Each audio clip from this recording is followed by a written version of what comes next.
fière. Fière d'être bretonne, fière d'être française et fière d'être musulmane.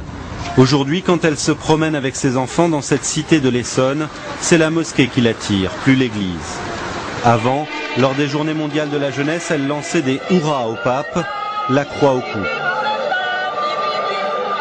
Pied de nez au Vatican, c'est le 15 août dernier, jour de l'Assomption, qu'elle a finalement choisi d'embrasser l'islam.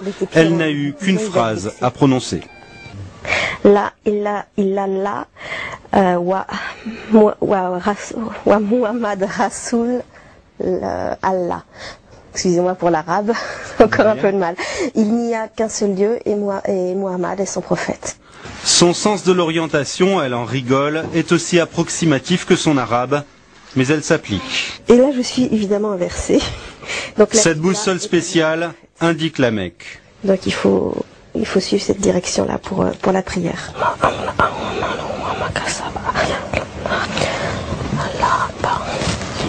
Depuis qu'elle porte le voile, sa fille trouve que maman ressemble à une africaine, mais Géraldine se sent mieux dans sa peau.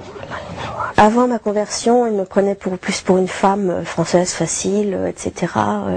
On va dire vraiment quelqu'un qu'on va draguer et c'est tout.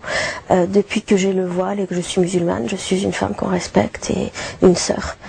Géraldine l'avoue, elle a besoin de règles et l'islam lui en donne. Par exemple, elle ne touche plus aux bouteilles sur son frigo. Un regret ? La conversion de Valérie est plus ancienne. Élève brillante, doctorante, elle a franchi le pas il y a 2 ans. On ne peut pas dire que ses parents ont mal réagi, mais ce n'était pas non plus le fol enthousiasme dans sa famille.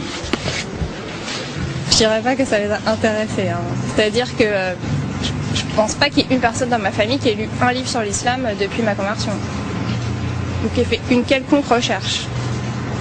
C'est plutôt arrête de nous saouler avec ça. Avant même de devenir musulmane, Valérie était choquée par l'interdiction du voile à l'école, choquée aussi par un monde occidental trop matérialiste à son goût. Ce qui me choque le plus, c'est sur quoi on valorise les pas. Quand l'occasion se présentera, Valérie épousera un musulman. Le Coran, de toute façon, ne lui laisse guère le choix. S'ils ont des enfants ensemble, elle les éduquera selon les